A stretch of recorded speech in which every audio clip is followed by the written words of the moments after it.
Well, for many, the 4th of July means fireworks and barbecues, of course. But as our Andy Newman explains now, a New Haven man has another perspective on freedom and independence. Andy. Yeah, Brian, a decade ago, Hatem Khan lived his life unsure he would see the dawn's early light. But now his world is radically changed.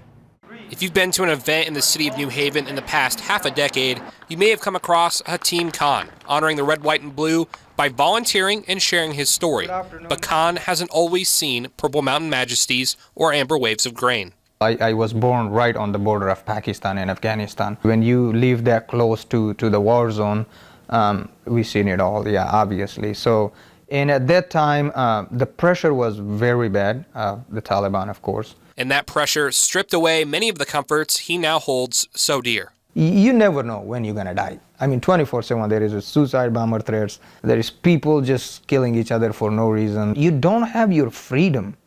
You can't wear what you want.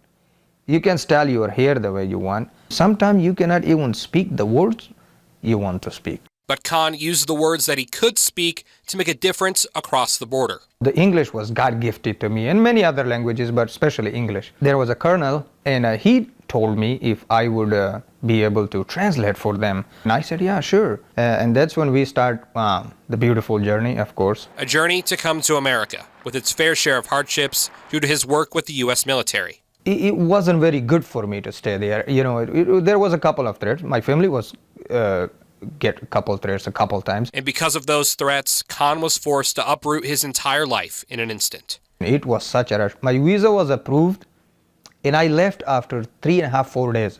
He left everything but the money in his pockets. That was 6.5 years ago. Khan's family has since been relocated to a safe location, and Khan is letting his newfound freedom ring right here in Northeast Indiana, even becoming a U.S. citizen. Now I call America my home. This is my home.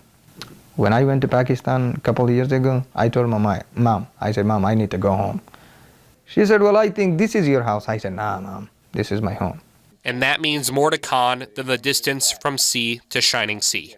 America means to me everything. I live very rough life. I don't have 99.9% of the stuff what I have today. So my life is 99.9% better. So it's heaven on earth. In New Haven, Andy Newman, 21Alive News.